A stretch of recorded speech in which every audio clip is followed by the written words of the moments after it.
What's up guys, 7Dog Guy here, and today I'm going to be doing a tier list on every game I've 100%ed since 2019, but I have some games that I 100%ed actually all the way back from 2013 that I didn't realize I 100%ed. So in 2019 basically, I made a pact with myself, since I really do like video games so much. And I used to have friends that would tell me I never finished games, even though I liked games a lot. And then I started collecting video games in 2013, but not really playing them much because I was obsessed with online gaming. And I was like, I have all these games I collected, and I'm not beating any of them.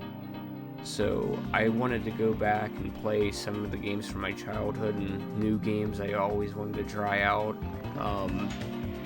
And I have a list from 2013, like I said, accidentally, that I beat all the way up to 2019. Well, the real ones I started trying to beat past 2019 till now. The date is June 17th, 2023 now. So these are the games here that I've beaten 100%. And I'm going to be ranking these from how good they were, how good the side content was, because that goes into 100%ing the game as well, and just other things. So some things I won't factor in for the 100%, like Gears of War here, for example. I don't factor in the achievements in that game because there's impossible multiplayer achievements in that game. I don't want to grind out getting 10,000 kills on multiplayer. If I like the game enough and I want to play it competitively or whatever, I'll do that, but I'm just not going to waste that much time. If I wanted to beat Gears of War 2 and get all the achievements or whatever, I would literally have to get 100,000 kills or whatever, and that's just a waste of time. There's some things that I will not do for a true 100%, but most of these games I have gotten all the achievements for, and yeah, I literally will grind achievements and stuff, but just stuff like that, it's unreasonable to the point where I can't do it all the way. So with that being said, I know that was a long intro, but that's just the criteria for the list, and maybe I'll start with something fresh in my memory. Let's see here. I'm gonna start with Rugrats, Search for Reptar. I beat this game probably a couple months ago. This is the first PlayStation 1 game my grandma ever bought for me as a kid. And for the most part, I would say it held up okay. But I have to put it in C tier because basically the game is amazing when it comes to its presentation. It recreates the intro to the show. Every level is based on an episode of the show.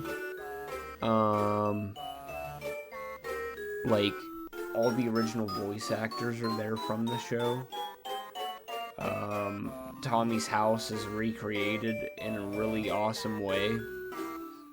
And every level has different gameplay.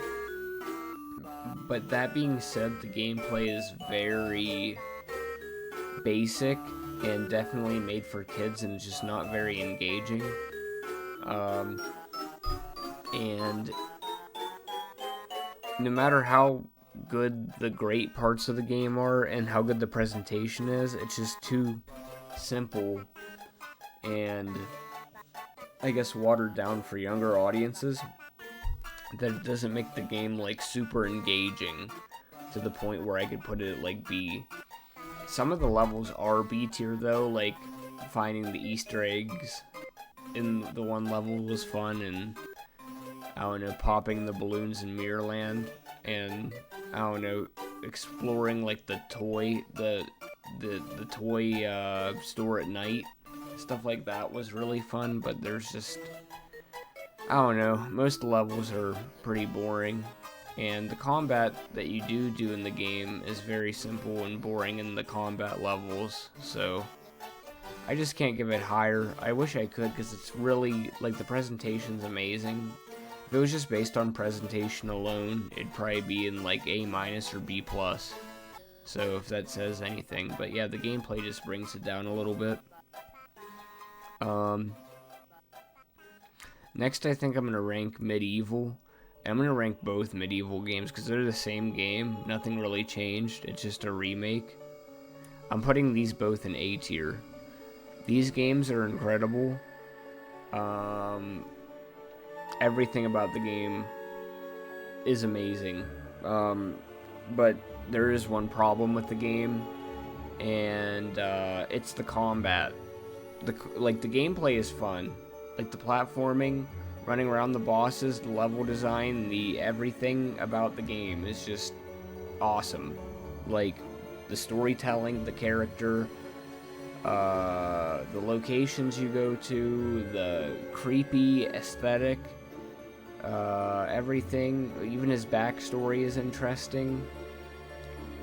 Sir Daniel Fortescue's backstory, but the combat, I don't know, there's not enough strategy or skill to it.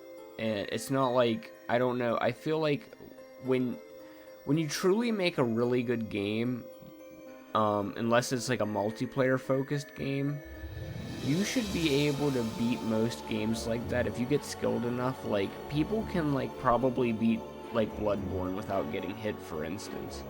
There is no way you'd ever be able to beat Medieval without taking some sort of damage. There's just some things that are unavoidable to get hit by in Medieval, and I think that's kind of bad game design, just because the hitboxes are so wonky.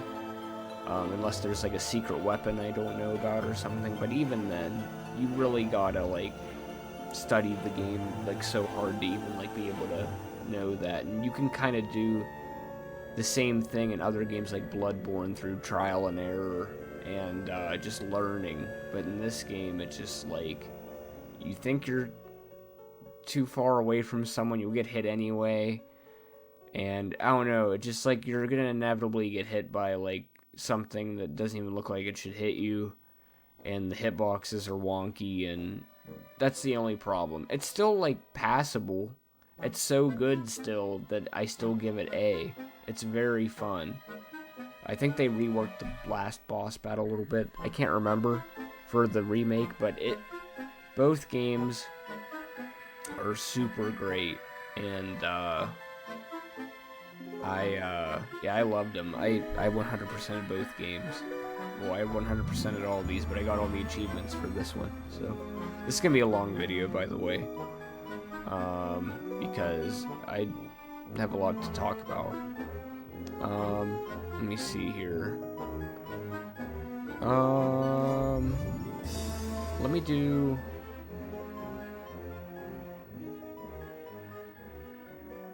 I'm gonna do Super Mario Bros. So, like, I was thinking about it, and I beat Super Mario Bros. And it was fun. It was hard, but honestly, like, this is like a C tier game. Mario is just so, it's so bare bones. Like, everything there is solid in Mario, but it's just bare bones. It just doesn't like stimulate me as a gamer all the way, and I'm completely against some of the design choices in Mario. Like, I do not like the whole momentum thing that Mario has going when he's like sliding, like when you run and then you slide slightly after you make a jump. I don't like how he has like greased up feet or something.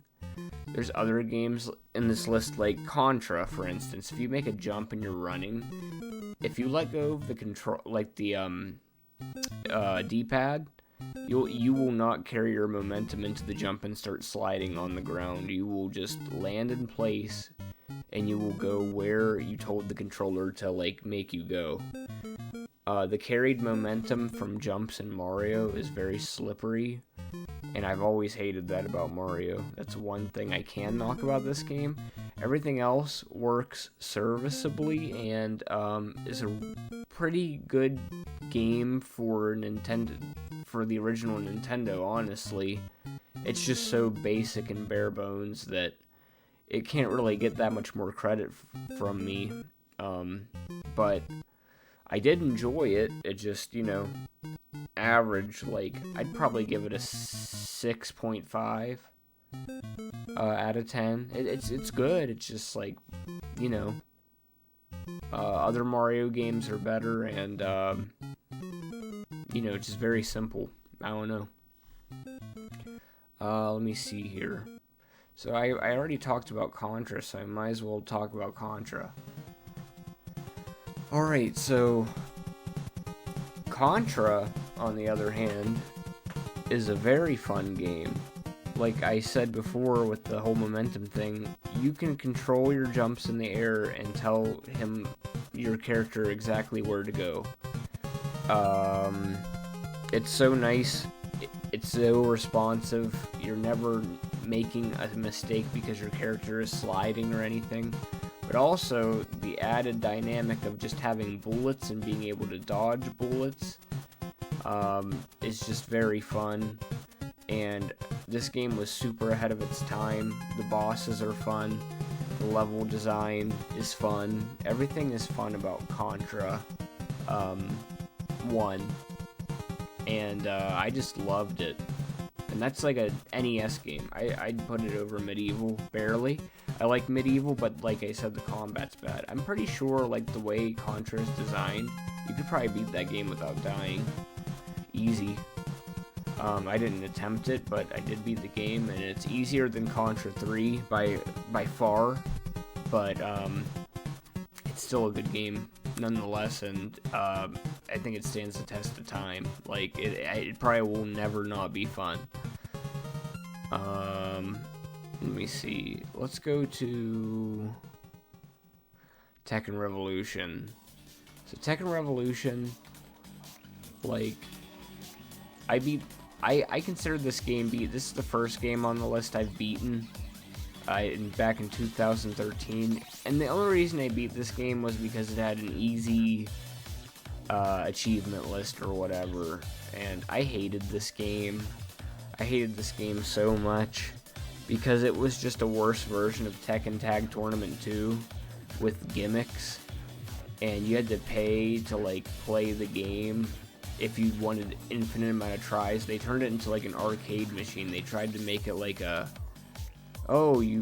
played too many matches today. If you want to play more matches, pay more money or something. And I never did that. I never fell for that. I never gave the game 1 cent. And it was pay to win, or like not pay to win, but like the longer you played, you can get stat boosts online. So like you could have like stronger power and health than other people just by like playing the game a lot, and that made the game, the competitive, like, balanced aspect of Tekken completely thrown out the window. So for that reason, I always thought it was a trash game, and Tekken Tag Tournament 2 around the same era was 10 times better than this game. So with that being said, let me change to a different game here on the list.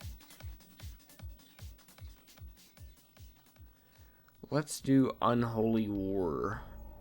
So Unholy War, I had like a big childhood thing with this game. Me and my dad would play this all the time. It was one of the most fun games ever, but recently, like back in 2018 or 2017, I think I beat this game 100% just because, like, I had all those memories from when I was a kid, and I really wanted to beat this game 100%. For that reason, because I had such good memories with my dad. And I never played the story, really, because it was a strategy game in the story, but the main game was a fighting game. Me and my dad always played just the fighting game mode.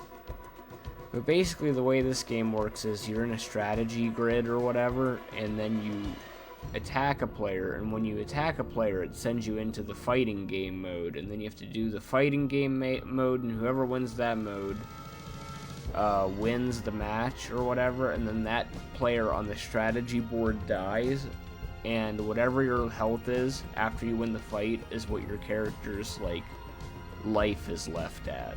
So like if you get someone down to 20 health, that carries over into the strategy grid system map. So that's actually a pretty cool concept. The problem with this game is it's super unbalanced and there's like no blocking system. It's very not fleshed out with the fighting. The strategy grid-based gameplay is a lot more fleshed out. But the fighting is like mindless fun, and I had so many good memories with this game. I'd have to put it in B tier, probably like B minus. It's just like some characters are like so much more overpowered than other characters, and I don't know, like there's no real way to do anything because there's no blocking, there's no dodging. You just kind of gotta like kite people at like distant ranges, and some matchups are like just so bad it's just kind of like unwinnable.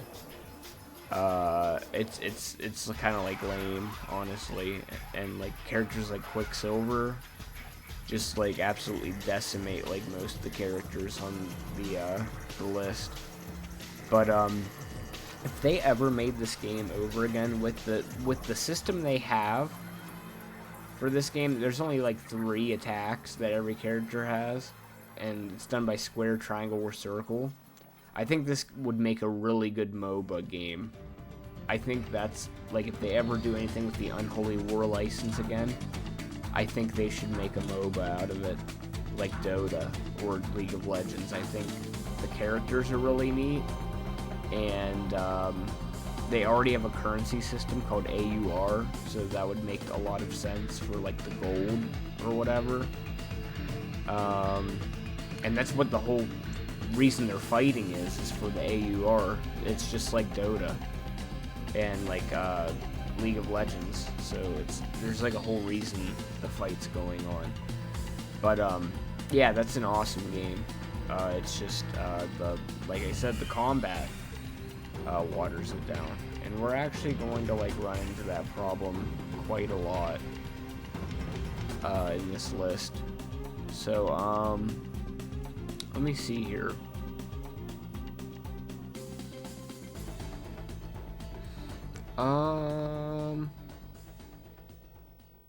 Alright, we're gonna do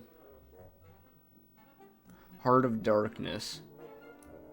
So Heart of Darkness, let me think. Heart of Darkness is a really cool game because when completing this game, there's no extra collectibles or anything.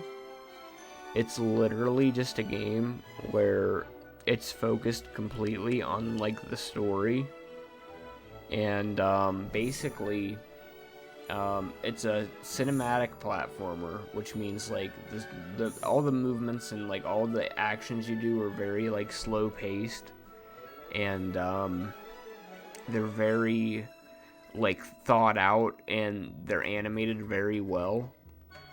So the game is like slower paced, but it's really pretty in motion, and the combat's actually really hard and really satisfying.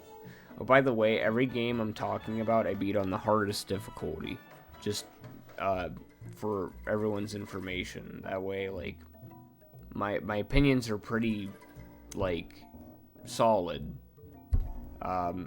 You know, I'm not gonna like discredit a game's like difficulty or anything. I've played them all in the hardest difficulty. So, but anyway, yeah. So the gameplay is very hard in this game because like since the movements are sluggish on purpose, you have to really make sure you use the right attack. I mean, well, not the right attack. There's only 2 attacks.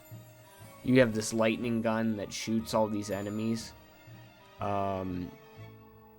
and then you lose that gun, and then you have like this magic green blast that you get for most of the game, and then you get the lightning gun back at the end of the game. But yeah, so you have to be very like methodical and thought out with how you're aiming, and you have to make sure you don't overextend, or you'll get killed by like all the shadow monsters that try to kill you. It's a really cool game, and the platforming's hard. Sometimes it felt like unresponsive, but it wasn't like really unresponsive. It was more like you have to like kind of like play the game by its own rules. It's kind of like Super Ghouls and Ghosts in a way, where like if you don't play the game the way the game wants you to, you'll lose. The last boss is like, oh my god, it's so hard.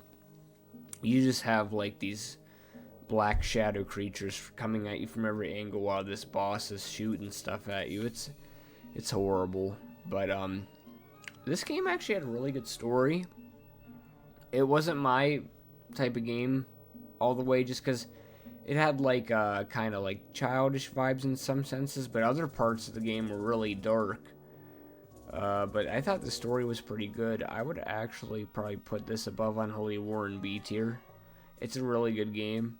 When I first played it, I gave it like a 9 out of 10. But then I thought about the story a little bit more, and while it was good, it wasn't like as good as like, you know, I was like in the honeymoon phase, I guess. I'd probably give it like a 8 or a 7.5 out of 10. It's a very good game, and the lack of collectibles and focusing on the story was actually a really nice change of pace, honestly. But with that being said, I'm going to move on to a different game here. Let's see. We'll do Nicktoons Racing. So Nicktoons Racing is a really cool game from my childhood. I remember loving this game because the roster was awesome. And it's still a pretty fun game. I would say, I don't know. It's like good, but it's not like amazing or anything. I would probably put it like right above Mario Bros. Just because I like racing games, and it's not a bad racing game. The problem with this game is it just doesn't like do anything to set itself apart from other racing games. It's just kind of like a generic Mario Kart clone with Nicktoons characters, which is cool because they have like a bunch of set pieces from all the 90s cartoons, but at the same time, it's like, you know, it's not stellar or innovative or anything, and some of the driving is, it feels slower than like Mario Kart and Crash Team Racing and other games like that. And it's a good game, but it's like,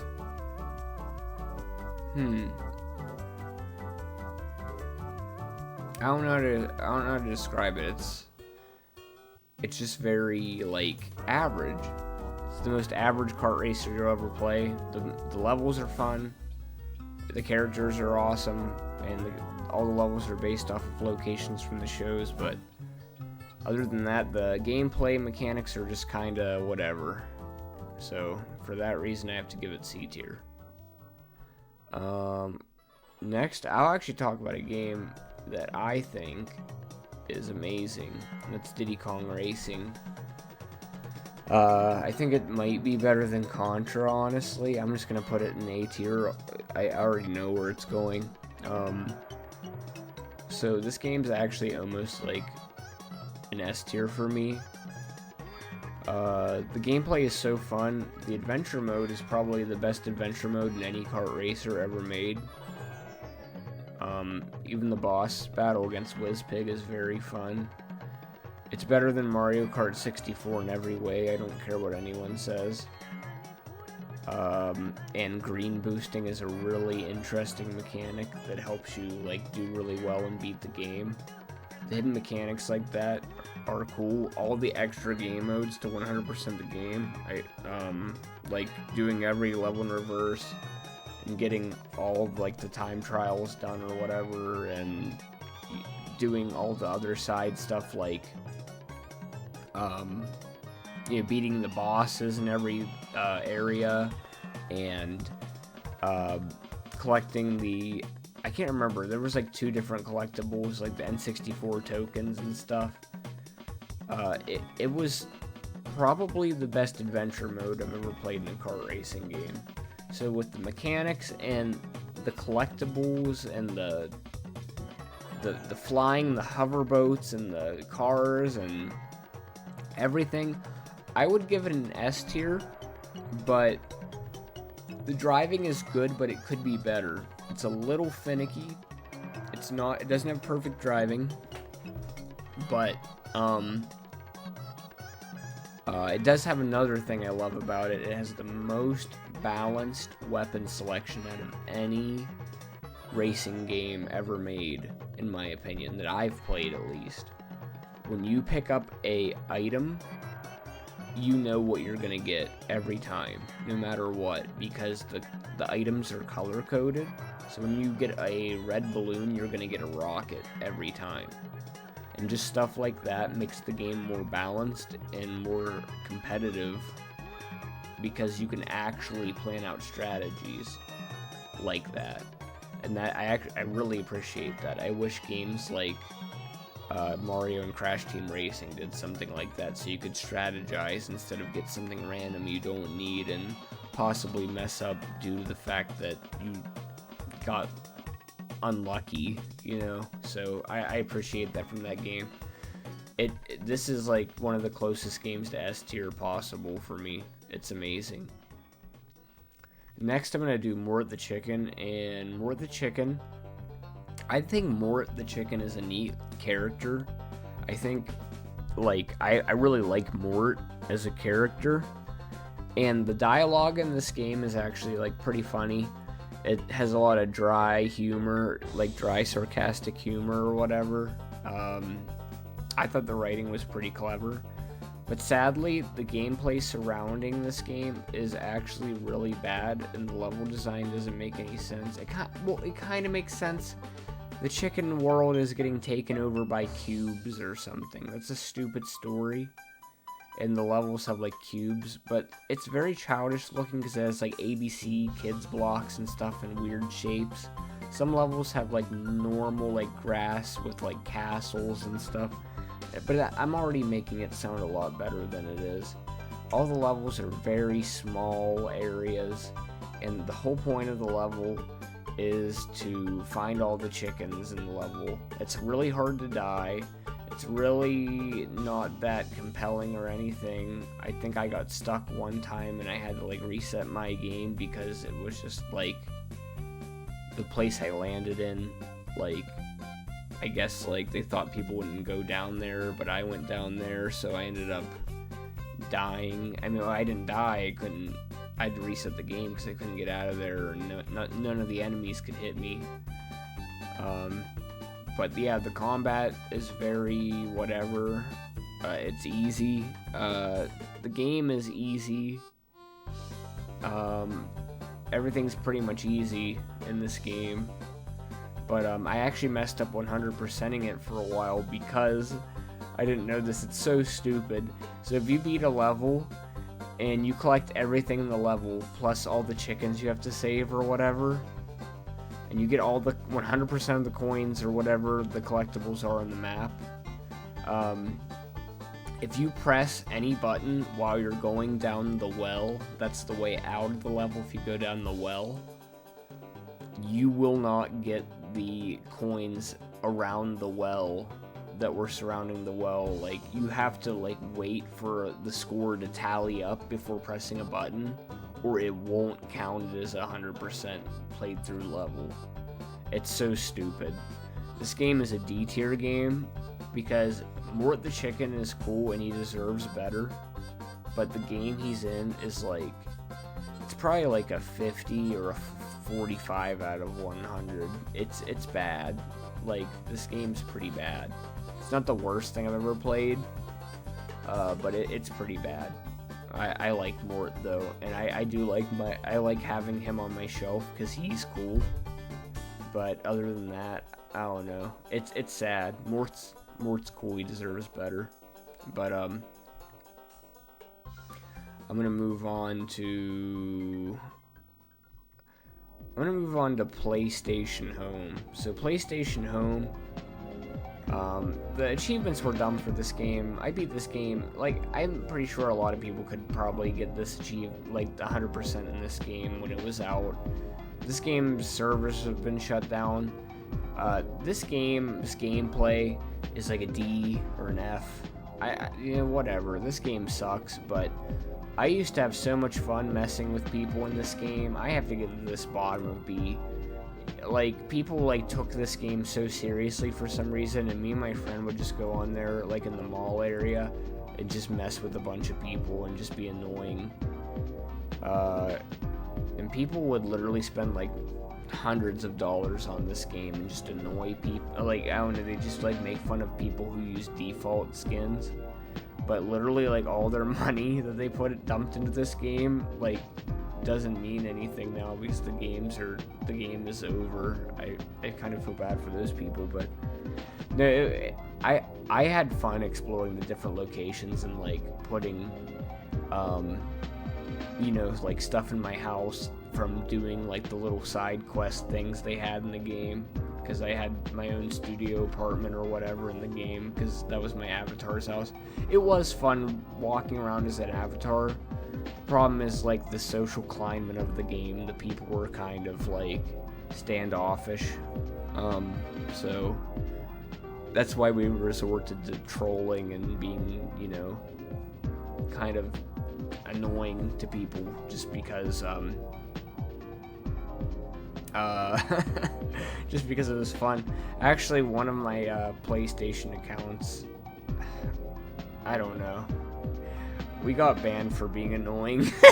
So my account got banned for being annoying to people. It was so horrible. But I guess that's just how much we were, like, doing that to people back in the day, me and my friends. So that was so stupid.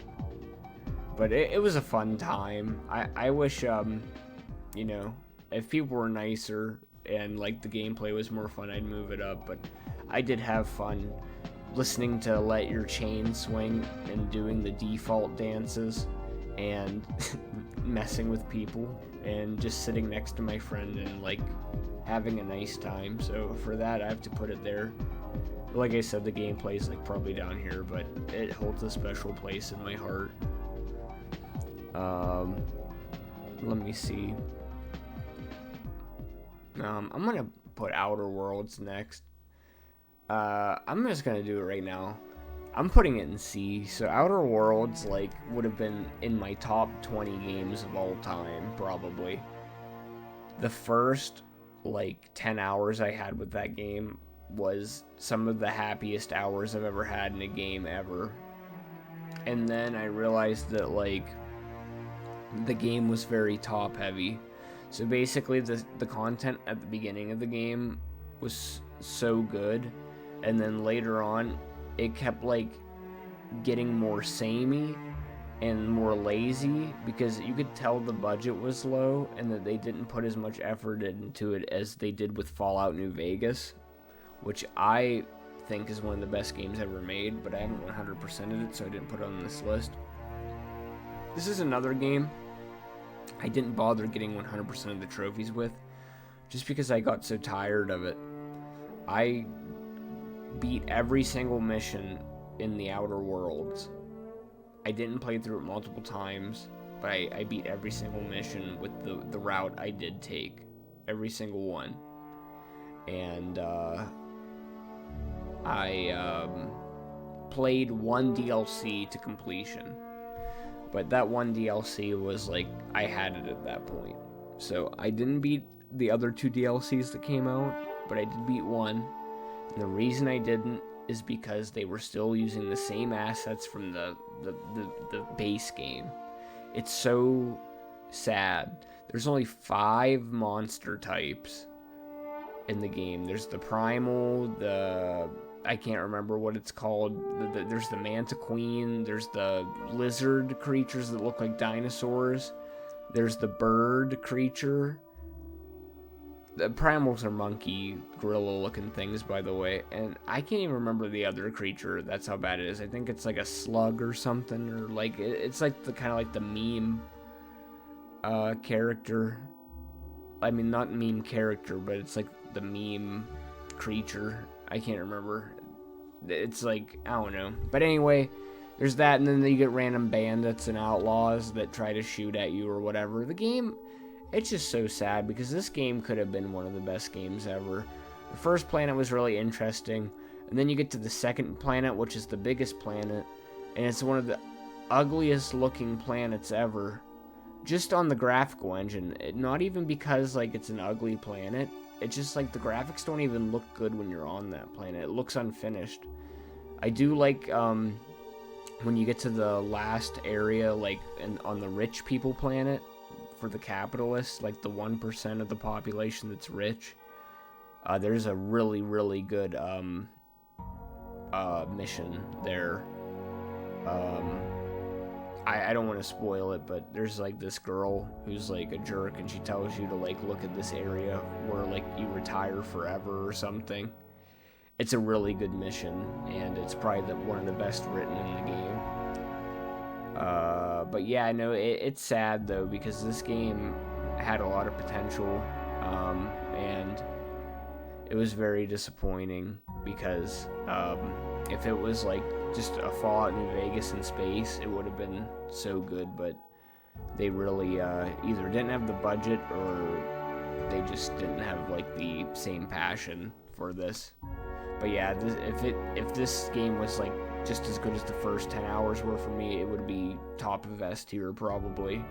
So that's sad. I hate that so much, honestly. Hopefully the second one's better. Let me see. Let me do Brothers Tale of Two Sons. So this game was pretty whatever. Me and my wife played this game together, actually. And I don't know, there's some like weird moments in it, like the characters like act weird. Like there's this one like thing where like the kid's like bathing himself in like water, like because you can interact with like all the objects and there's no dialogue, so he's just like laughing and like breathing really heavily, and it sounds like he's like about to choke or something. It's so weird. But the characters in this game are like whatever. They have to save their sick dad, and like one of the kids like feels like scared of the water because like he can't swim and his mom drowned or something. And they have to go on this quest to find like a healing thing for their dad. But you know, something happens, and then they gotta learn how to be strong or something later on in the story. I won't spoil what happens, but there's no dialogue. It's all like through grunts and moans and stuff. And it's like one of the. It's kind of like It Takes Two and A Way Out. You have to play like you know, with two people or whatever. I'm pretty sure. And if not, maybe there's a single player mode, but me and my wife played it.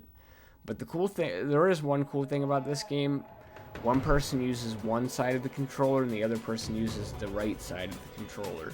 So you're playing on the same controller, and the only buttons that work, I'm pretty sure, is the analog stick and the L1 and R2 button. I mean L1 and L2 button, and then the other side is the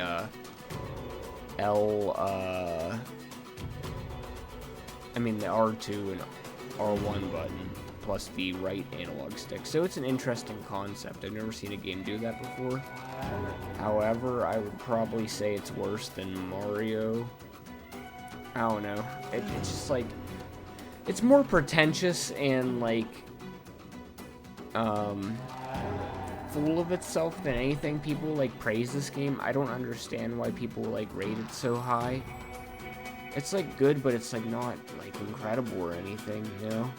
It's just a pretty basic game. I'd probably give it like a 6 out of 10 maybe. It's not like the best. Maybe like a 5.5, I don't know. It's like good. some of it stuck with me, but, you know, it doesn't blow my mind or anything, so, I don't know. It's not bad. It was a fun time to spend with my wife, but she felt the same way I did about it, so. Let me see. Okay, I'm gonna do Baldi's Basics in Education and Learning. This game surprised me, and I really don't even care. I think this game was a B tier. I like pointless games like Slender and stuff. This was a really good callback to that. Basically, this guy named Baldi is a teacher, and he's really strict. So if you get answers wrong, he basically comes after you in a horror setting in a school where he's basically going to kill you or something for getting an answer wrong, or just punish you beyond measure with beating you with a ruler or something. It's a dumb concept, and it's not like violent or anything. It's just like scary when you hear him coming after you, and after you find all 7 notebooks that you're trying to get the heck out of the school, because I guess that opens up the school to, like, you find the key or something. There's no key, but I don't know, I guess metaphorically finding all 7 notebooks gives you the key out of the school. The music just gets really loud and intense, and you can hear his ruler smacks from like the distance, and he's coming at you like really fast. And there's all these other characters that are pretty interesting that are blocking your way, getting in your way, and sometimes they'll even help you accidentally. Sometimes they'll mess you up beyond recognition and make you die and lose. So it's a really fun, like, short 30-minute game, and it's hard as hell. It took me like a week to beat because there's just a bunch of RNG stuff that happens. And, I don't know, it was a fun game. Like, I understand why it caught online, like, why all the YouTubers were playing it online. It was pretty fun, I honestly have to say. I know it's sad I'm putting that above some of these other games, especially, like, people probably think this is a classic. And some people would even argue that this is a classic. I just thought that was too disappointing. I would have put it higher, like I said. But, yeah, Baldi's is just dumb fun and sometimes scary. So I have to give it a B tier for that. I don't know. Oh, I never even beat Small Brawl. I was like thinking about beating that next. Yeah, I didn't beat that yet. So that, ignore this one. Okay, let me do Tiny Tank. So Tiny Tank, I was going through really bad depression when I was playing this game. Like, it was probably like one of the hardest times in my life when I was playing this game. So if you asked me when I played this game in 2019, I would probably give it like a D or an F, because I was so sad all the time. I don't know what was going on with me, but I would probably, like, now, like, looking back, after I got over my depression, I was able to see the game, like, for what it is, and it's actually, like, better than I thought. I'd probably put it, like, right above Brothers. This is made by the same people who made Mort the Chicken. It's a really good game, and it might even go higher if I ever replay it, because it's a really good game. The problem with the game, without any of my depression stuff, is it has, like, really good levels, and then they, like, run out of budget, and they just throw these, like, linear, crappy, boring levels at you out of nowhere. And it's just, like, really not that fun. I'm gonna get a drink of water real quick.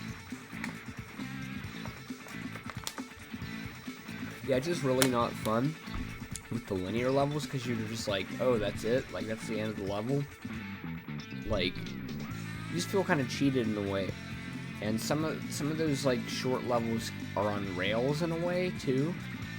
Combat's actually really fun, and if they let you do the open, like, level type stuff more, like they do in the first level and, like, a couple other, the open levels, it'd probably easily get B tier. It's a really solid game. It just, the short levels and, like, the filler stuff make it worse. And it's just as funny as Mort the Chicken. They actually wrote funny content for both games. So the stories in these games are funny. If you ever play Mort, you should at least play it for the dialogue. It's not that funny, but it's funny enough to where you're like, that's actually not bad for how shitty this game is, you know what I mean? So it's like, I don't know. Not bad, really, honestly. And Tiny Tank, like, I might replay because I feel like there's potential. And I would love this game to get a sequel, honestly. So, despite everything that happened, I definitely either give this game another try or just keep it here, or maybe even move it up here eventually. But I think this is where it is for me right now.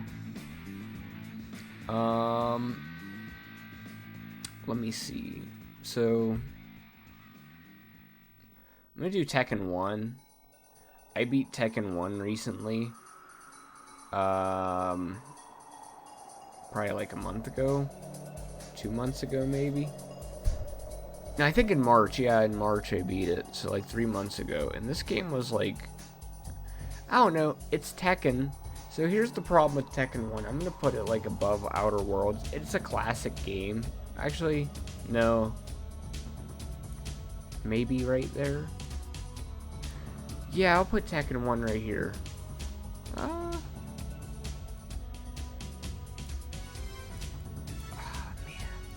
I don't know. Outer Worlds is so good, but then it gets so bad. And this game is consistent. You know, just for consistency's sake, I'm putting it above it. So, like, this game is good, but the problem with, like, old Tekken, and this is what I think about Tekken 3 as well. I haven't beat that game to completion yet or whatever, but I will. So Tekken 1, like, the game is fun, but, like, everything, you don't have many moves to choose from. And it really, like, makes the game not as fun or interesting as later entries in the series. So I don't even mind, like, the whole, like, levels being bland or anything. It's just the mechanics of the game are very, very simple. And there's not many moves, and there's certain, like, characters that just have a hard time covering options because they don't have, like, solid mid attacks or solid low attacks or solid high attacks. So it's like you're always, like, I don't know, you just feel like your kit's not complete with a lot of characters. So you end up, like, kind of not being able to defend yourself like you would in a newer Tekken game. So for that reason, I'd probably give it C. It's still a really fun game for what it is. And it's still really good. They even still had, like, the Korean backdashing like they do in the newer games. That's still, like, a technique you can do in this game. But you can't sidestep into the foreground like you can in Tekken 3 and on. So it's a good game, but I would definitely say, just due to it being new and the lack of moves and lack of covering options, it just feels incomplete, and it's pretty much just down at C because it was the first of the series and it was still learning as a series. So yeah, that's why I'd put it at C. I still had fun, and having to work around with characters that had really crappy options was actually fun because I play Tekken competitively. So it was fun trying to find out workarounds to beat the really hard bosses with the really bad characters. So that was fun. Let me see.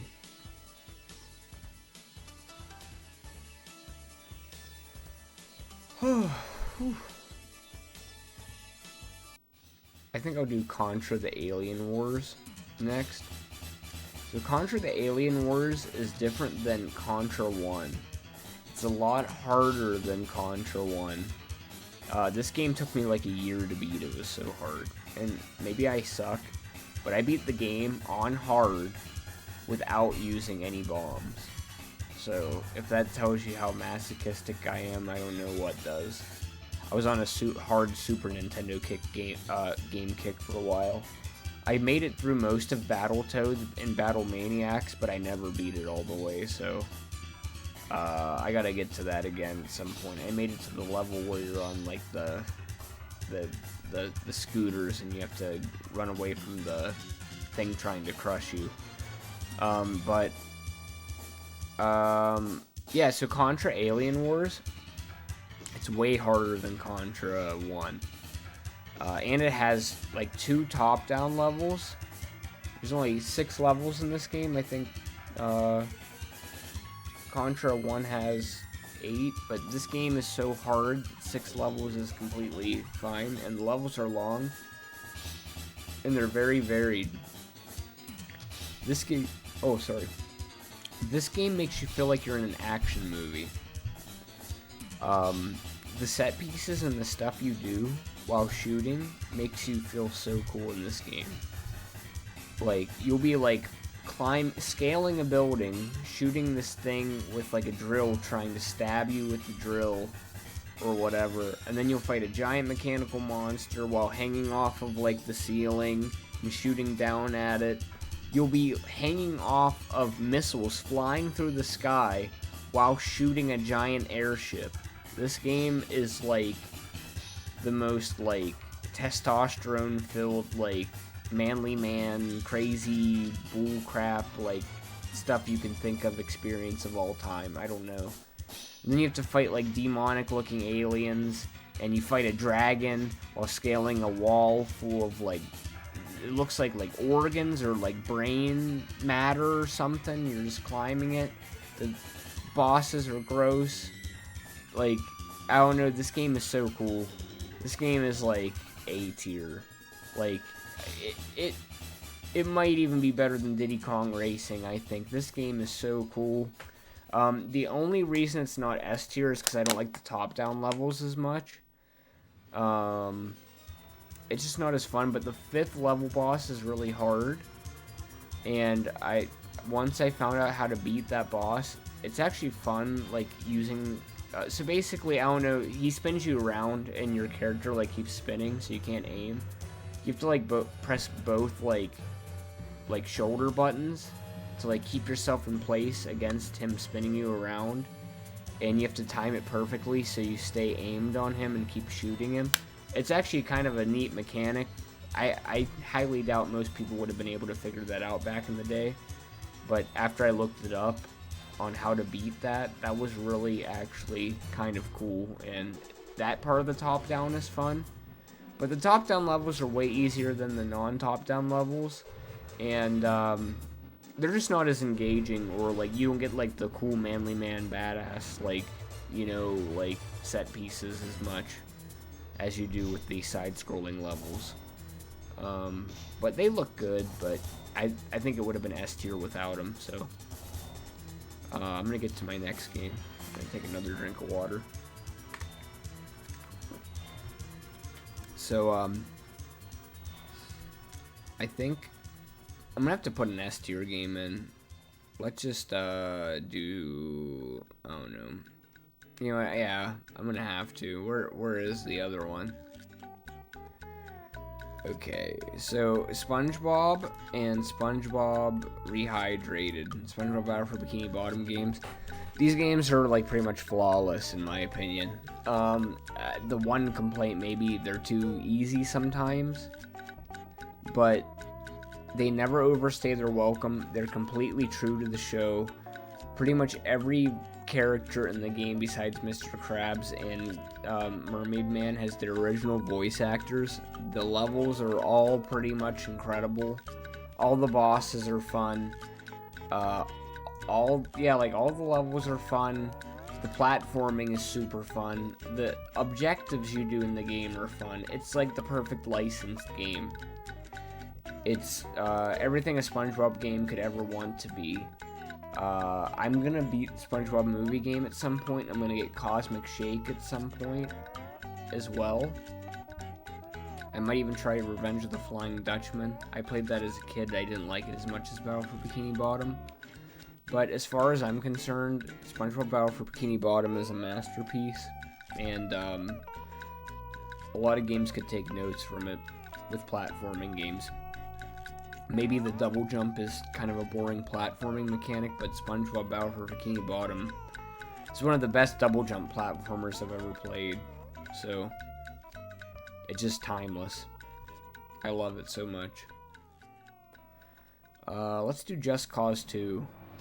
Just Cause 2 is a long game. I have like 90 hours in this game for this 100% completion. I got all the trophies in the game. There's a glitch on PS3, pretty much every system, unless you get the patch on PC. I think it's like a fan-made patch. There's objects that do not go into like the world or whatever. They forgot to put the objects in, but they still counted the objects, so you can't 100% the map. You can only get like 99.7 or something like that, and that's what I got. So I could never beat the game because I played it on PS3. So it's a glitched game in general for the 100%. In the map, like the giant open world they made, it was probably an oversight because there's so much to keep track of in that giant open world that they probably didn't notice that that glitch or whatever. Yeah, because that was probably one of the biggest maps ever made, open world maps ever made at the time. But the game is super repetitive, but in a fun way. This game is a turn your brain off, blow stuff up game. And the story is horrible, but the gameplay is amazing. You get stunts, you can scale mountains. Every different biome is in the game. There's desert, jungle, there's snow peak mountains, urban areas, islands with like tropical settings. And there's like 100 different vehicles, which is probably one of the weaker areas of the game. I don't like the vehicle design that much. But the open world is amazing. You get a parachute. You can like jump out of airplanes with a parachute. You can use the parachute and the grappling hook as a way to get around the level fast. You get cool, like decent weapons. You can like hook people onto the back of your car and drag them around. You can pull down statues with your car. You can put C4 on things. You can like shoot a barrel and like attach someone to the exploding barrel, and then the barrel will fly up into the sky and the person will fly up with them. It's just like a fun sandbox game where you can pretty much do like a lot of crazy stuff. For that, I probably have to give it like the top of B right now, or maybe like right under Heart of Darkness. It's just such a good game. It's just very repetitive, because you gotta like liberate like 360 some locations in the game, and basically by doing that you have to blow up all the enemy like equipment, like buildings or like silos, or you know, like machine gun turrets, just random enemy stuff that has like a red stripe on it that indicates like the enemy stuff, and it also has a health bar on it. But yeah, so that gets kind of tedious, but it's like I said, you just turn your brain off, do that, destroy things, and even though it's tedious, the gameplay loop is fun enough for you to not really notice it's tedious. So for that, I have to give it like a pretty strong B tier. Okay, I'm about to like make everyone mad. I don't care. Firewatch is probably the worst game I've ever played in my life. I'm not even kidding. You can't convince me this game is good. I don't know what the reviewers were on. I bought this game physical. It's so much money right now physically. I heard great things about it. I thought the setting was really cool, because I think being like a ranger in the forest, like a Firewatch ranger, is cool. Firewatch sucks so bad. The frame rate is horrible. The game can't like render anything on my PS4. I don't understand. The game's not even that graphically demanding. I will say the aesthetic of the game is cool. I like the logo of the game. I do like the graphic aesthetic, like I said, but the graphics themselves are blurry and not very like pretty to look at, with a lot of pop in. And the dialogue, you meet this girl named Delilah. It's so cringe. I'm not gonna lie, like the dialogue is so bad and cringe. It's some like boomer millennial like people wrote this stuff. I don't know. It's like it's set in the 1980s and everything sounds like a sarcastic like Reddit post or something. Like, you know how they talk about like the Redditors like or whatever, like in real life or whatever, or like a Discord admin. That's how the game was written. It's like people who like never went out into the real world and like talked to a real person. I don't understand. Everything's like sarcastic, or like they're serious for half a second and then they just go right back to sarcastic even when something like crazy's happening. It's just very unbelievable and like not relatable. And no one talked like that back in the 1980s. It was bad. And the game's just a walking simulator. And all your decisions do not impact the ending. And like there's this part where like these girls leave beer bottles around and stuff. You clean them up. If you don't clean up the beer bottles, it doesn't affect the game at all. It doesn't affect the ending. Nothing affects the ending.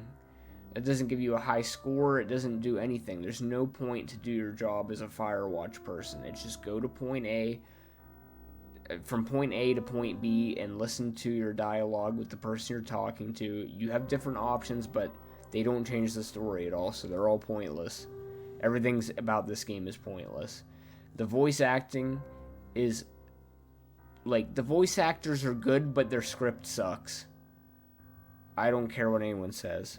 I like the setting of Wyoming, but it's horrible.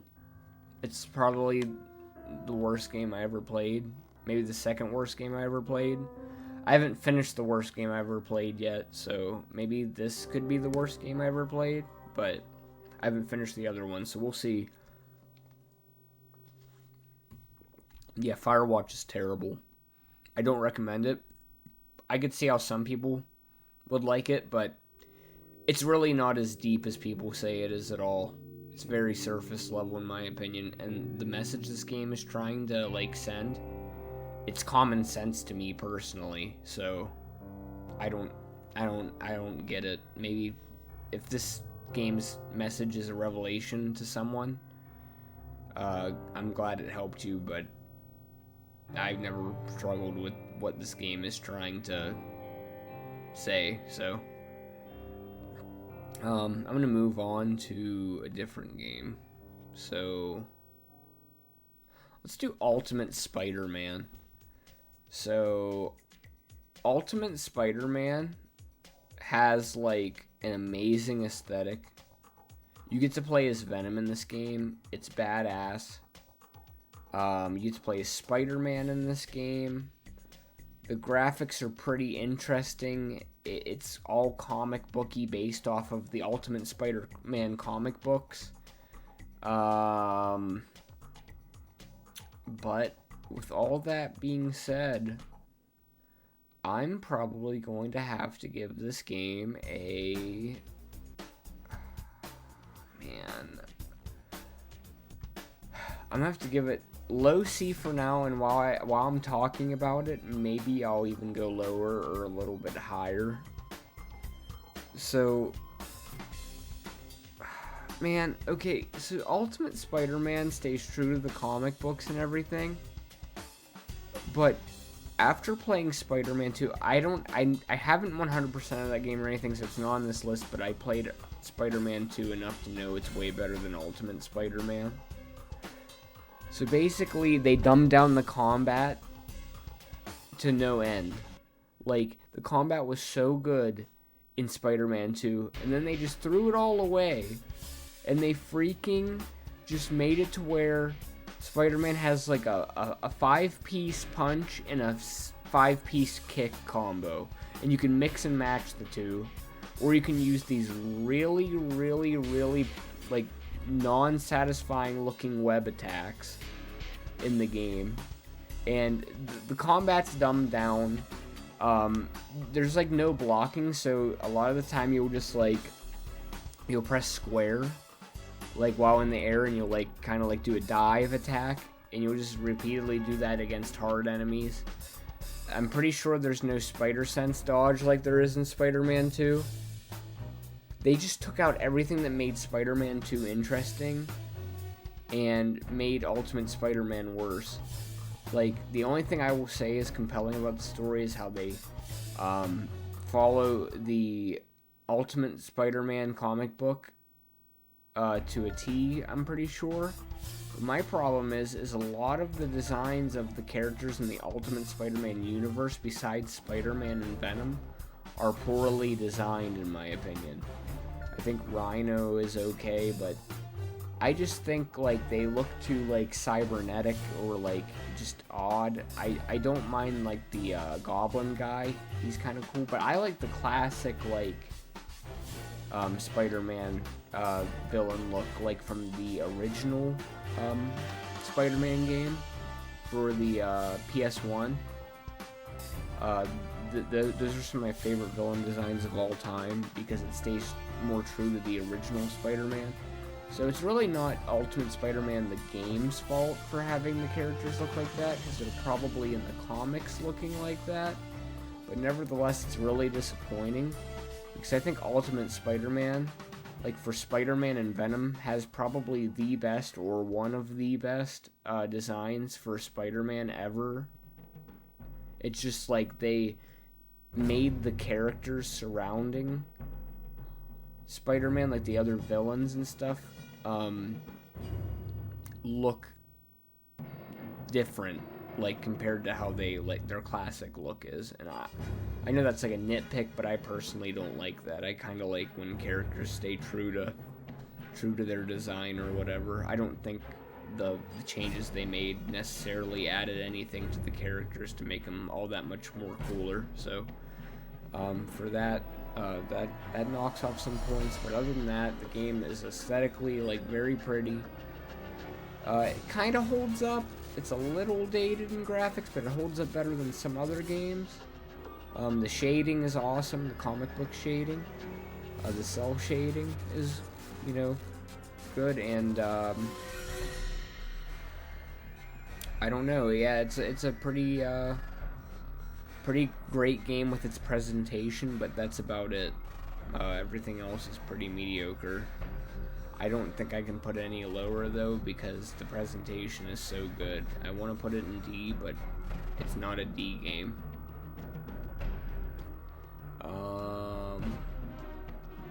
So next, I think I'm going to do Wipeout Fusion, maybe? I think Wipeout Fusion is a I don't know. So Wipeout Fusion is like the black sheep of the Wipeout series. It got rid of the floaty mechanics of Wipeout, and it like I don't know how to describe it. So it's like less floaty and less hovercrafty, and it feels like you're driving a car more like an arcadey car. And there's also like an upgrade system, so you can upgrade all the vehicles. I don't think they ever brought that back. You can't upgrade the hovercrafts or whatever.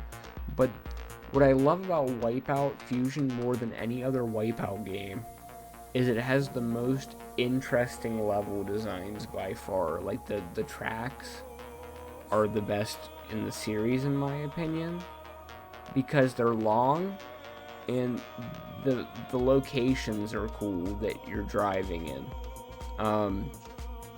I would say like some of the other Wipeout games, like I think Wipeout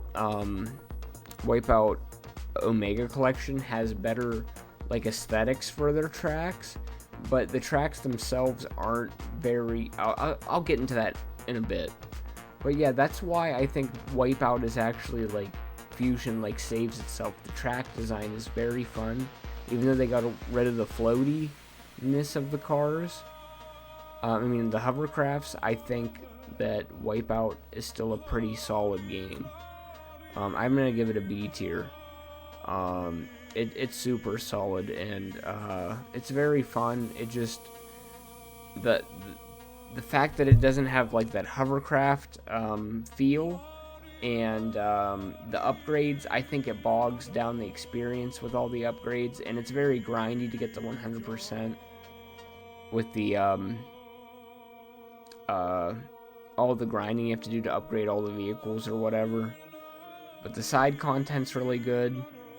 You get all like the the side content in Ultimate Spider-Man, by the way, is really bad. Just a bunch of like finding random tokens all over like New York City, and a bunch of other random stuff like 36 crime, like, I don't know, fighting trials or something, but it's like really bad because the combat's so boring. But yeah, with this game you get like a bunch of neat game modes. Like Zone is really cool. Like every time you keep progressing through the zones, your hovercraft keeps getting faster and faster. Just stuff like that. Zone is in like all the newer Wipeout games, I'm pretty sure. I love Zone. That's like such a fun game mode. But yeah, good game, but the physics are dumbed down, and I don't like the upgrade system, because it kind of takes away the personality of the vehicles. Let's go to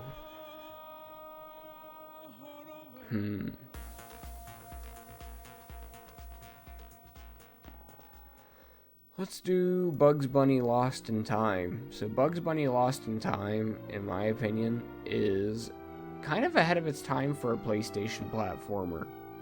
I don't know, like, the one thing I don't like about this game is the ending is very anticlimactic, and the music is kind of like, it sounds like Looney Tunes, but it's very boring. But the gameplay, the places you go, and the set pieces, and like everything you do in this game, it's like a A. And since the combat is simplistic, it's not like Medieval where the combat is like, you know, you hit people multiple times. I'm pretty sure. I think you only do that with the bosses. It's just a very solid double jump 3D platformer. It's like very I don't know. It's everything a Looney Tunes like platforming game really needs to be. Just the score could be a little bit better, and maybe the ending could have been a little bit better. But yeah, you go so many different crazy places. You go to the 1930s, you go to Planet X, which is like a planet like Mars, like kind of like a Marvin the Martian type deal. I think you go to like a medieval times thing. Like you go through like a bunch of, you go to prehistoric times. You just go like everywhere. This game is like really fun, and I recommend it like to anyone. And you get like golden carrots, so it's like kind of like Mario 64 in that way. It's like a collectathon platformer, so it's fun. I love Bugs Bunny Lost in Time.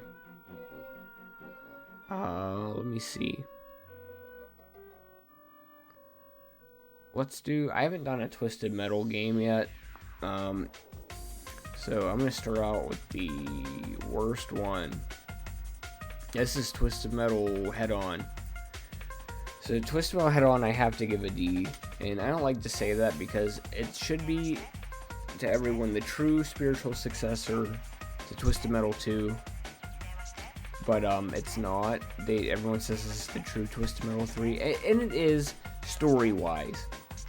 Story-wise, I can see why people say that, and I think the stories are actually good, way better than Twisted Metal 3. But in my opinion, this game's gameplay is so simplistic, so easy, so dumbed down that it's just not fun to play through. But even on hard, this game is brain dead easy, and the upgrades make you like basically invincible. Some of the cars have boring designs. Cousin Eddie and ATV were some of the worst characters they ever added to the series. I couldn't believe it. I was getting bored like beating the game with characters. I just wanted the game to end because the combat was so simple. I just got so bored. I don't understand why. Like, I never felt that with Twisted Metal Black or 4. I never felt that way playing those games. But this game, I got so bored. All the cars die fast. All the weapons have like crazy homing. Everything is so ridiculously boring in that game. I don't understand why.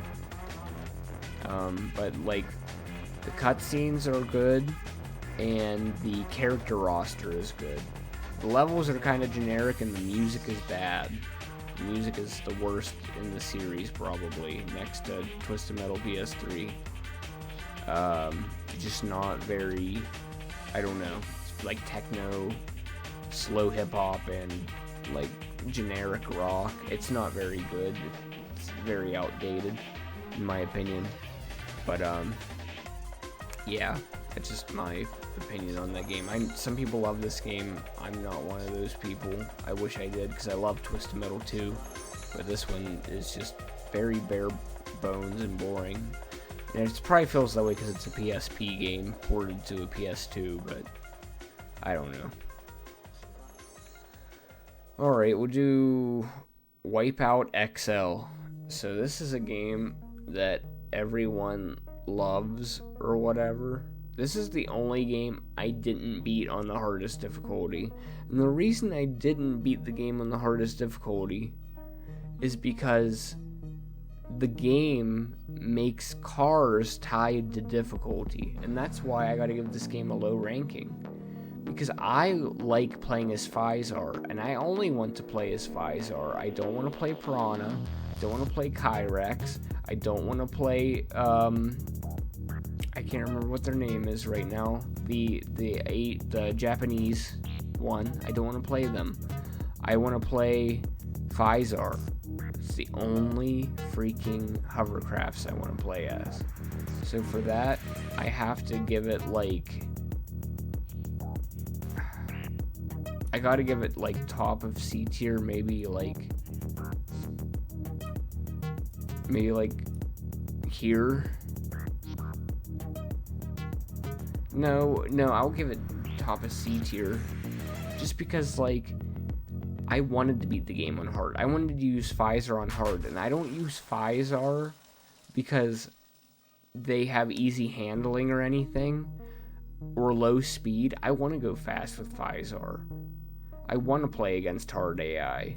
I just couldn't, because the game says Physar is beginner difficulty. That's so stupid to me. I want to play as Physar on hard.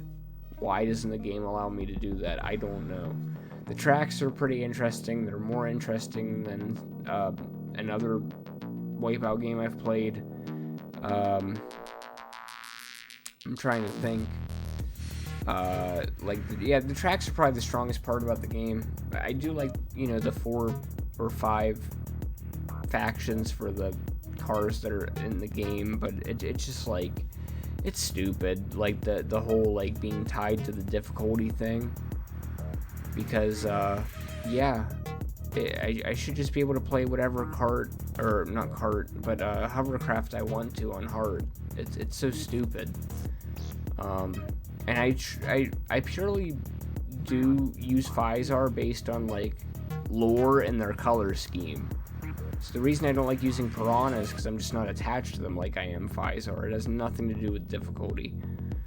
So for that reason, I gotta give it C. If they got rid of that stupid mechanic, I'd put it higher. There's no reason the game difficulty should be tied to that kind of stuff. I think that's ridiculous. Let me see.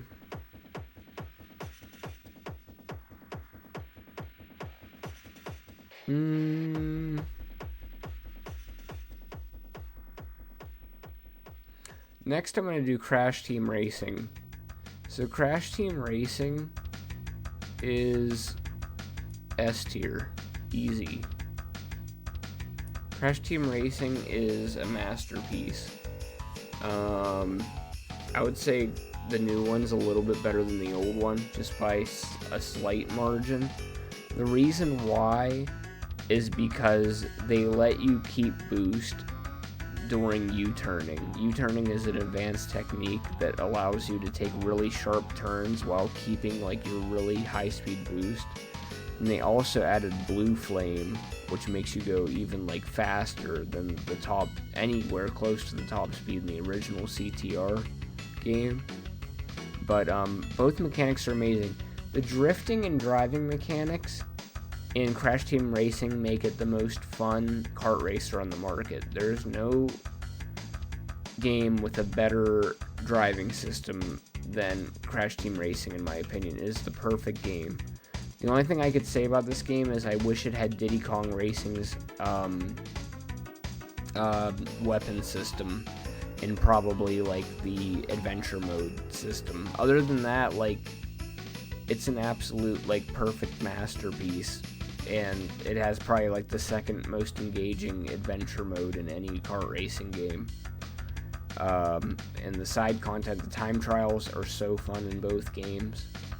One other thing I don't like about the game, especially CTR, the original, is the kart classes, like balanced class and acceleration class and speed class. I like how like any character can be speed class in Crash Team Racing, or you can like any character can choose a class. Like in the original, to play speed class, you gotta like be like Entropy or Dingodile or I think Tiny. If you want to be Crash or like Dingo or Ripperoo, you can't do that. You have to like do turning class or balanced class, and those are just slow. They can't compete with speed or acceleration class, so it's completely bullcrap. But I think really good players could beat kind of bad players at speed class, but speed class usually completely outclasses every other class, so it kind of takes away the point of having classes in general. So that's why I think another reason I give a notch to the new CTR remake. The one thing I do like more about the original though is it's less floaty, and it's easier to get like consistent drifts down because of that when you're going downhill. Other than that though, this game is basically flawless. But yeah, both are really good still. Like, Crash Team Racing is good enough to be S tier still, the original. So let's do Nickelodeon All-Star Brawl. I'm gonna start off by saying I'm a Melee player. That was the first competitive game I got into when I got out of high school.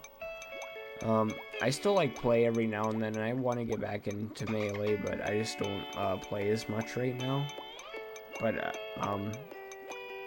I'm pretty good at it. Like I've won a couple local tournaments and stuff, and you know I went like a year and a half ago to Maryland, and I got like 3rd place at like a video game convention. I'm not bad, you know. I'm not like amazing, but I'm not bad.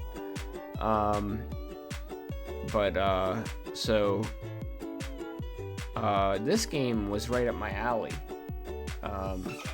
PlayStation, because it's basically Melee with Nickelodeon characters, but with even more crazy mechanics, like catching items, like thrown items from other people, but not items, projectiles. Like projectiles you wouldn't be able to grab in Melee. You can grab them and throw them back at people. You can grab people in air. You can air dash, just crazy stuff. This game's awesome, but sadly, I'm not ranking the game based on how fun it is, like all the way. I'm ranking it based on the single player experience as well. And since this game has a dead player base, even though like it's so good, I have to give it like a C tier, just due to the fact that it could be amazing, but the player base fell off, and some of the moves are too samey, and some of the hitboxes are bad. Like, they just make no sense. But other than that, the game is like so fun, and it's basically like a Melee clone. If I had to like put it just like as a multiplayer game, I'd put it at an A. So I'm not like doing that. I'm not giving this game like a bad rep. Beating the game with every character in story mode was so brutal, and like getting all the trophies was so brutal because the gameplay, not the gameplay, but just like the story mode is so poorly set up and boring that like there's really no reason to even do it. It's just a waste of time. But yeah, the multiplayer is super fun. I'd give it the multiplayer an A, but I'd give the single player like a D, so I'll put it like in a C. I should probably give the single player almost an F, so that's why it's in C. But yeah, super great game with super good mechanics, wave dashing, wave landing, everything. It's awesome. So fun. And the character roster is pretty good. I wish they had Timmy or Jimmy in the game, but pretty great roster overall. And I would love to see a second game in the series. So let's see. Next, we're going to do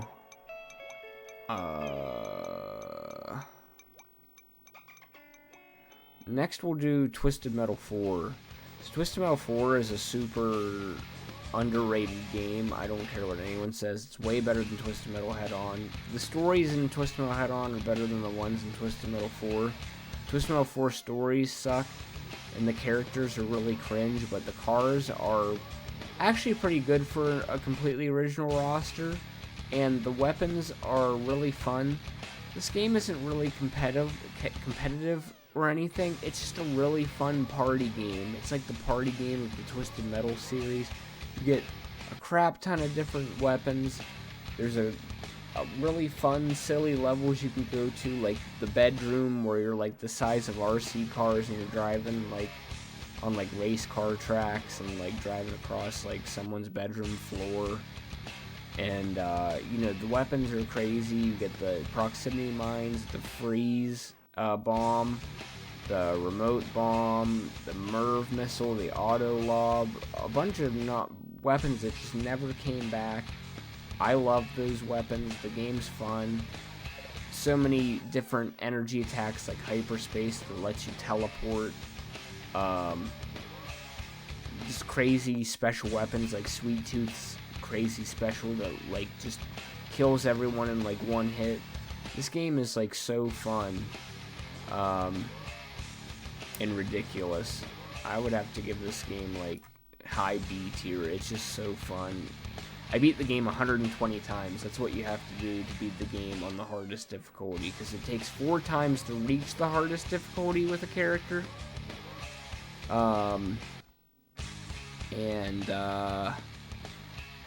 Yeah, so I beat the game legit 120 times, which is dumb. I'm kind of like stupid for that, but I didn't really get bored until I beat the game like 60 times, so about like halfway through I started getting bored. But I could play it like tomorrow, really, just to like have fun.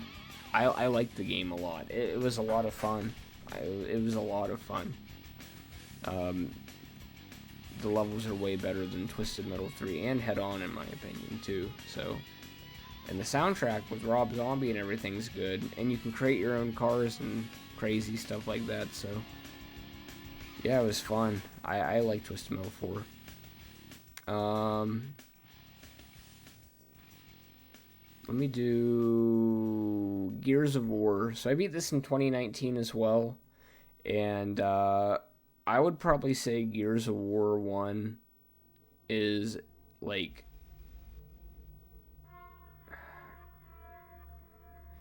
it's like at the top of B tier. It's a really fun it like set the groundwork for like all like third person cover based shooters going forward. Like, this is the gold standard of cover based shooters, in my opinion. The reason I put Gears of War 1 lower is because I don't like how restrictive the game feels compared to like newer games in the series, like 2 and 3. Especially 3's movement is a lot better, but 2 still feels less sluggish. I think 1 overall is a faster game, but on cover, 2 is a faster game, but like movement speed, 1 is a faster game. So, yeah, on cover, like everything's just like very sluggish. But yeah, so that's basically how I feel about Gears of War. There's like fun glitches and stuff, like in multiplayer you can like weapon slide to cover, so you like if you grab a weapon and then immediately like slide your finger down to the cover button, you can slide to cover while grabbing a weapon and not get hit by someone shooting at you. Because like if you grab a weapon and someone has a sniper on you and you're not sliding to cover, if there's cover nearby, you can get like headshot for grabbing the weapon. So stuff like that comes in handy. So there's cool mechanics in Gears of War 1 that I wish would come back in newer games in the series. But I just think some of the restrictive feeling stuff, like not being able to cancel wall bounces and stuff, takes away from the game. But I think like overall, like the story is one of the better stories in the Gears of War series. Definitely better than 4 and 5, from what I've played, and it might even be better than 2 or 3. I'll have to replay them. But yeah, it has a good story, and I don't know, it's just a dude bro thing like Contra, but it's pretty good. It just like feels like kind of sluggish compared to some of the other entries, so that's why it's lower. But really good gameplay, and I don't know. Alright, let me see here. So next we'll do Twisted Metal Black. So Twisted Metal Black is an S tier game in my opinion. Twisted Metal Black is I beat that game, like that was one of the first games I beat in 2019 when I first set out to like do this, like beat games 100%. I don't know, the game is like so fun, and like the combat is some of the most deep. You can pretty much dodge every weapon in the game, or like shield it. Well, you can shield every weapon in every Twisted Metal game, but like there's ways of dodging like pretty much any weapon in Twisted Metal Black, even like Spectre's Ghost Missile, and the levels are good. The aesthetic can get kind of boring, like the whole like dark, like, you know, like gray and black and stuff, so that's why it's like lower on the S tier. But I still think like the gameplay overall like kind of carries the game, and it has some really good levels. But the color palette and some of the characters not being like as iconic as like Twisted Metal 2 brings the game like lower on the list for me. But it probably is the best gameplay out of the whole Twisted Metal series. And the stories, while dark and kind of gruesome, are kind of like compelling and interesting. And none of the characters are written to where you're like, man, I hate this guy for the most part. I can understand why people would feel that way about like Sweet Tooth or like Warthog, because they're kind of like merciless killing machines. But like with like Axel or like Spectre, or like, you know, like Shadow or like Roadkill, or Mr. Grimm, it tells you why they ended up that way. Like, I mean, they can control like if they end up that way or not, but like you know, they just dealt with like a lot of mental trauma, and that ended up making them like into worse people. So that, you know, that it's relatable, I guess. But so for the next one, I'm probably going to do let me see here. Let's do Vigilante 8 and keep with the car combat. So Vigilante 8 is a pretty good game. The handling is sluggish, and I don't like the vibe as much as like Twisted Metal's vibe with the whole 70s thing. It's probably the second most compelling car combat series though, with what it's going for. I'd have to put it maybe like a little bit over, like probably like above Just Cause 2. It's a really fun game. I like the characters, and I do like the setting, but it's not as strong as Twisted Metal, like I said. And the handling is bad. and also the way the combat works. Actually, thinking about the combat, I have to put it here, because Wipeout Fusion has better, like, mechanics. Vigilante 8 struggles with its, like, combat mechanics, in my opinion, because no matter, like, where you're facing, like, you can, like, always shoot, like if you, say you have the mortar weapon equipped, if you shoot that, and someone's on your map, and it says their name or whatever, it'll, like, home to them behind you. Like, no matter where you are on the map, it'll chase them down and try to, like, land on them. So the aiming aspect of Vigilante 8 is pretty lame, in my opinion, and I really, like, would hope if they ever made a new Vigilante 8 that they would, like, make aiming work different, because in my opinion, Twisted Metal has a more skill-based aiming system, and it just kind of takes away the fun away from it for me. But I do like the whammy system. I think that's really cool that that's in the game, and I did have fun, like, beating it with everyone and, like, unlocking Y the alien and some of the other people. And the special weapons are really creative, even though they're, like, auto aim. But I think Vigilante 8 is probably the second coolest car combat series. Next I'll do KO the Kangaroo, and I was gonna put this, like, way higher, but I really thought about this game, and, like, I had a lot less fun with it than I thought. I'm gonna have to put this game in high D tier. KO the Kangaroo 2 is a fun game with, like, pretty okay level design, but what the game, like, struggles with, in my opinion, is the world doesn't feel cohesive with the character. So, like, you're KO the Kangaroo, you're like a boxing kangaroo, and, like, you know, like, Crash Bandicoot has, like, compelling characters or whatever. They feel like they fit the same art style, they fit into the series. KO the Kangaroo is weird. Like, the characters are so strange in KO the Kangaroo. There's, like, these weird guys who look like Keebler elves that you're fighting, and it just doesn't, like, make any sense with, like, KO the Kangaroo's a character. Like, why aren't you fighting, like other animals or, like, other, like, things? You're fighting these Keebler elves, you're fighting this weird wizard guy. Sometimes they'll throw an animal around. You'll fight these, like, spiky things with, like, sneakers on that are running at you. Like, and then they randomly throw, like, this walking stick of dynamite at you, and then it turns out, like, the main, like, villain is, like, a poacher hunter guy. It's so stupid, and it doesn't make any sense at all.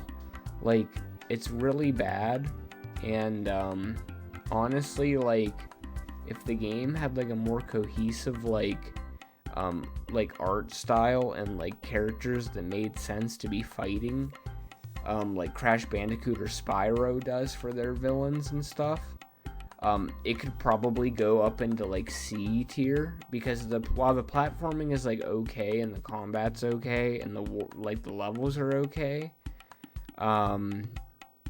it's just, like, it's still, like, a little bit, like, sluggish and sloppy. Like, with it's not as tight as the other games I mentioned, like Spyro and Crash. It'd probably be, like, near the top of C tier, like, maybe even above Outer Worlds if it had, like, a more cohesive world. But it just feels like a bunch of random assets slapped together because they couldn't, like, think of anything. Let's throw Keebler elves in, let's throw this in, let's throw that in, let's throw a poacher in, let's throw random, like, it's like if they made, like, I don't know, like, a telephone pole an enemy and, like, gave him, like, I don't know, like, a Spanish accent. It's just stupid. I don't know, like, that's my main problem with KO the Kangaroo. It just, all the characters feel generic besides KO the Kangaroo. He deserves better. And I think the new one, might have solved that issue a little bit. But yeah, it's just kind of generic and not that fun. So we'll go to a better mascot platformer. We'll talk about Croc.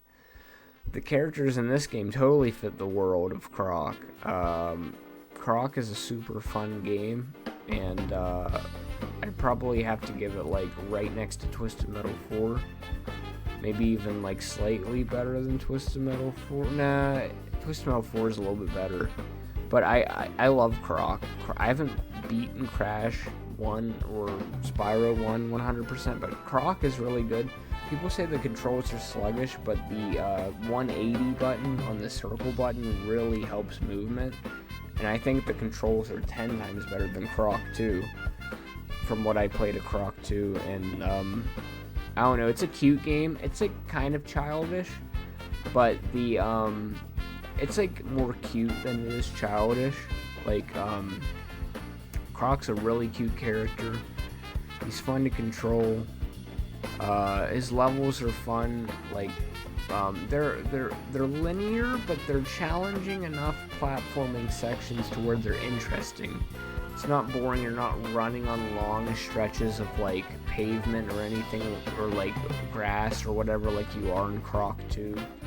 The level design in Croc 2 is horrible. I'll have to like play Croc 2 again, but Croc 1 is superior in every way with its like platforming, level design, and difficulty. It's just really fun, and it's like a perfect B-grade platformer.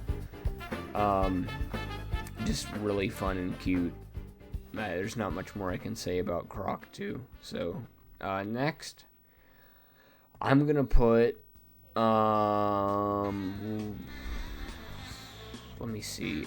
I'm gonna put I'll do Rogue Trip next. So I beat Rogue Trip like in January or something. This game was super fun. It was made by the original creators of Twisted Metal. So the people who didn't work on Twisted Metal 4, but the people who worked on like Black, Head On. But Jaffe didn't work on Head On, so it was just Scott Campbell on that. But David Jaffe, his team worked on Rogue Trip, not David Jaffe. Had nothing to do with Rogue Trip, but so I guess it's kind of like Twisted Metal Head On, but I don't know. I think they probably had more people work on Rogue Trip because it was a an older game around the time when Twisted Metal 2 came out, so they would have like probably a lot of the original developers. But so Rogue Trip is a really fun game, and with really cool mechanics actually, with the whole tourist idea. But the problem is I feel like a lot of the characters fall flat. I made a Rogue Trip tier list on like the characters, and only like I would say there's like 6 or 5 strong characters, and like the rest of the characters are like kind of boring. But in the cars, same goes with them. Like there's like 5 really good car designs, and everyone else is okay. But yeah, the levels shine in this game. The mechanics shine. It's cool. Like if you drive off a cliff, you can still do a jump in the air. So like it's kind of like you can kind of like do a double jump almost, like by driving off ledges and then doing a late jump. That's a pretty cool thing. There's flying vehicles in this game. Twisted Metal was the next car combat game that did flying vehicles besides Vigilante 8. So Rogue Trip like had like really crazy stuff in it, and the boss battle at the end of the game was really high budget. I don't know how they put that in a game like this. I'd probably have to put Rogue Trip right here behind Croc. Maybe I'd put it ahead of Croc. No, probably like behind Croc right here. Definitely really fun car combat game, and it controls better than Twisted Metal 2. I feel like Twisted Metal 2 is a better game for me personally, but I think like the controls of this game are very solid, and the locations and the levels are very fun as well. So pretty much everything but the characters and the lack of character endings and some of the vehicle designs, like if the characters had better special weapons, they had character endings, and some of the vehicle designs were better, I think this game would be probably like an A tier. It's just like I don't know, the levels and the weapon pickups and the tourist idea are all really fun, and the cool cars are really cool. So this game is really awesome. It has better mechanics than Vigilante 8 in my opinion. Besides the whammy system's awesome. But I think Rogue Trip is like, since it's like more Twisted Metal and it has like good aiming and it has neat like weapons, like it has like a freaking meteor that comes out of the sky and just weird stuff like that. It's a cool game. Like, it's definitely cool. It just needs more personality, in my opinion. So we're down to like a couple of the last 3 games here, and I think I'll start with Wipeout. So this Wipeout Omega Collection is amazing. I'd probably put it like right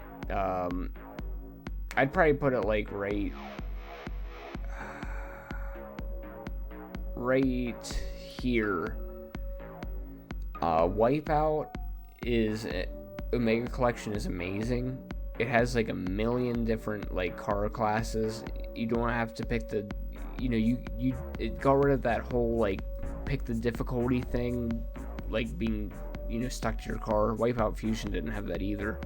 But the cool thing is I don't know, like the driving is just so satisfying and fun. And it also comes with the PS Vita game as well, so you get to play that version of the game too. So the driving's super fun. There's a million modes. There's a million different ways to race. Well, there's probably like 8 or 9 modes, but that's a lot of modes for a racing game. So there's like a lot to do, and the driving's fun, and the barrel roll technique is a fun add-on addition to the game. Cutting corners good, getting really good times on the maps is very fun. Hitting all the speed boost pads and everything, super good. My one gripe with this game is that it is very... So like, everything's good about this game besides the tracks. The tracks are based on the PSP games, and only like some of the tracks from each PSP game came to the Omega Collection, and there was the Omega Collection kind of on PS3 first, and then they made an HD version of that for PS4. They're good, but since it was on a PSP and they ported them over for the HD collection or whatever, and they're like the PS4 graphics, but the levels are just too small and basic. Like there is some hard turns and stuff, but the tracks are so short that it really takes away a lot of the enjoyment that the game could offer with tracks that are as good and long and fleshed out as Wipeout Fusion. You can finish some laps in under like 20 seconds on some of these tracks because they're on PSP games. So it really takes away from the amazing like depth that the tracks could have, as well as really cool set pieces you could be looking at while driving. So while the mechanics and the driving is smooth and fluid, and everything about the game is pretty much amazing besides the tracks do bog it down and bring it down to A tier for me. This game had long tracks with really memorable locations and really hard like turns that you had to get used to get really good at the game.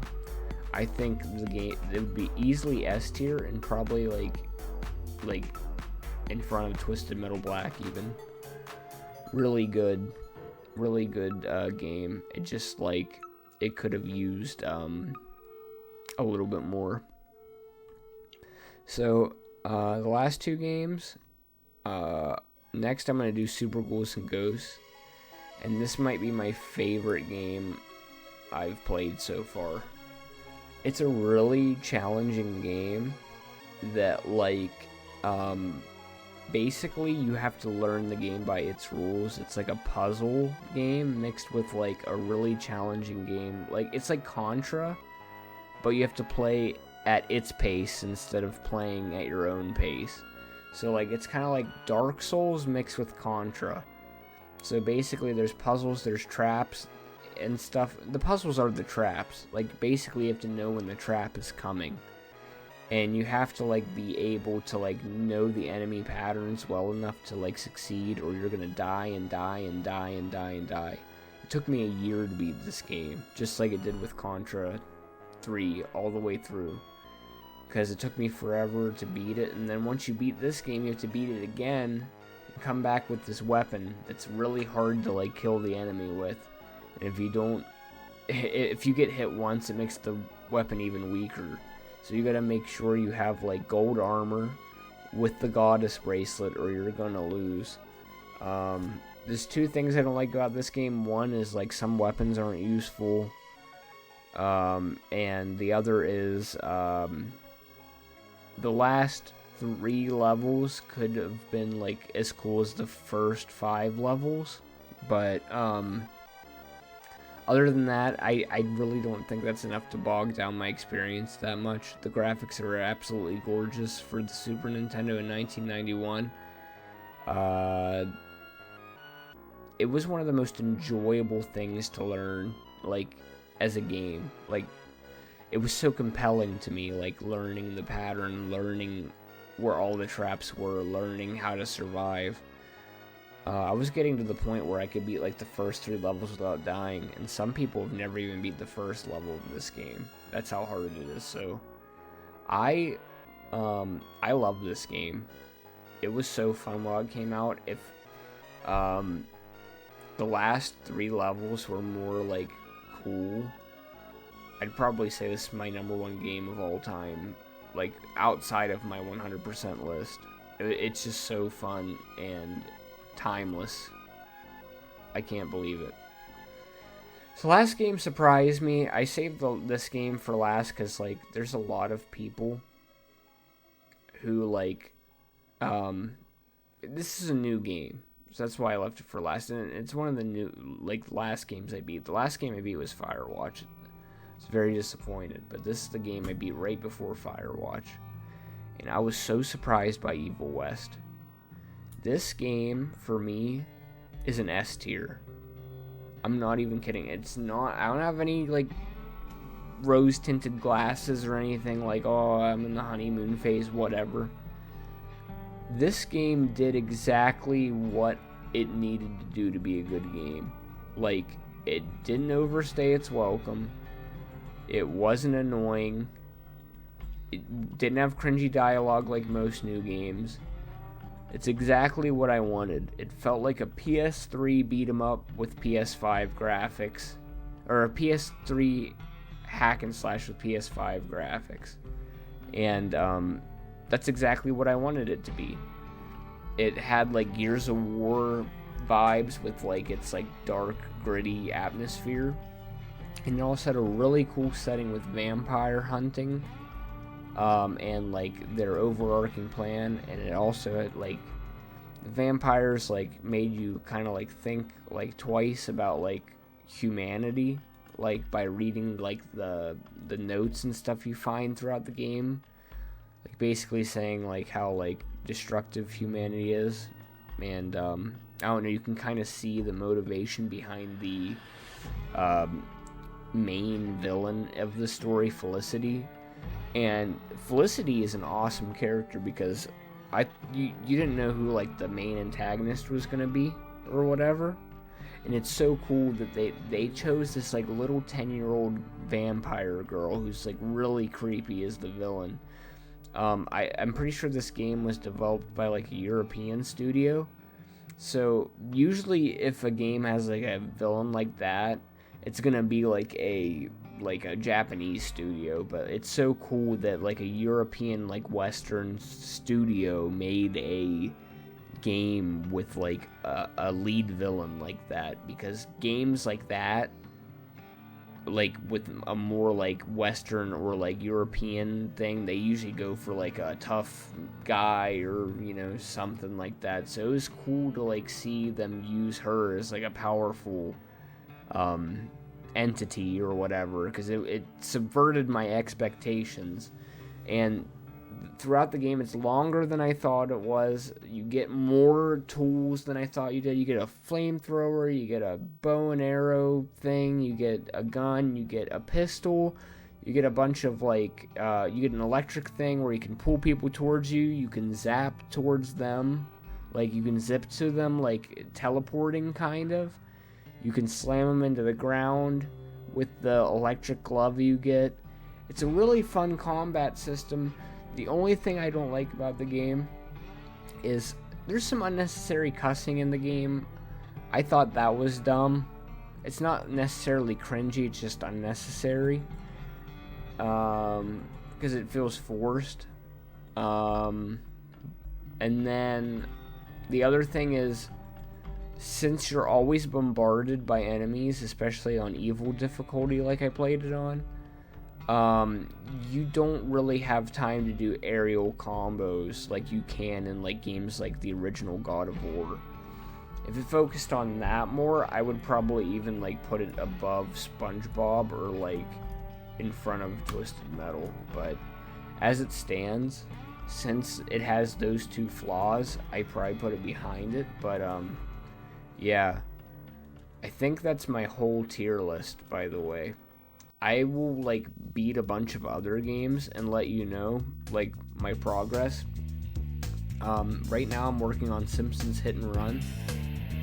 But yeah, this is all the games I beat from 2013 until now. But like I said, I didn't really start this project like consciously until 2019.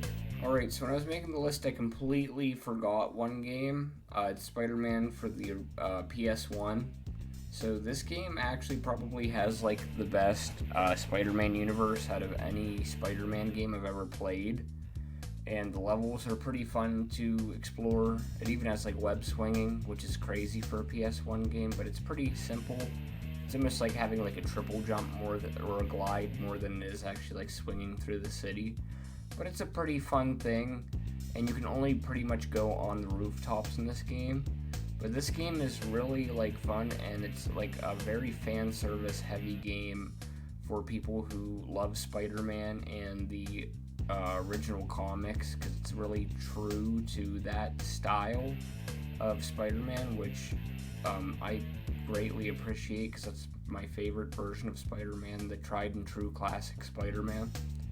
I think that this game is amazing and probably has one of the best storylines as well, but the problem is, as like with a lot of other PlayStation 1 games, the combat is kind of bare bones, so for that I'm going to have to put it in between Croc and Rogue Trip, just because it's not very stimulating. There is like probably like 5 web attacks you can do, which is kind of neat, and there's also like a 3-piece punch and a 3-piece kick that you can do, which is like okay. And there's also like a grab where you like punch their head and stuff like that, but it's not that cool for the combat. But I mean, the climbing and web swinging is actually pretty advanced for the time. You can literally climb on the ceiling above people and sneak up on them and stuff, so that kind of stuff is cool.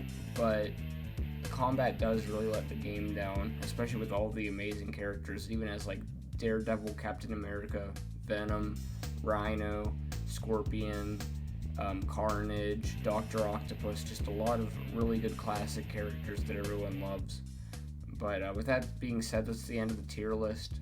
I wish I didn't mess up and miss that, but I did. But with that, that's all the games I beat since 2013.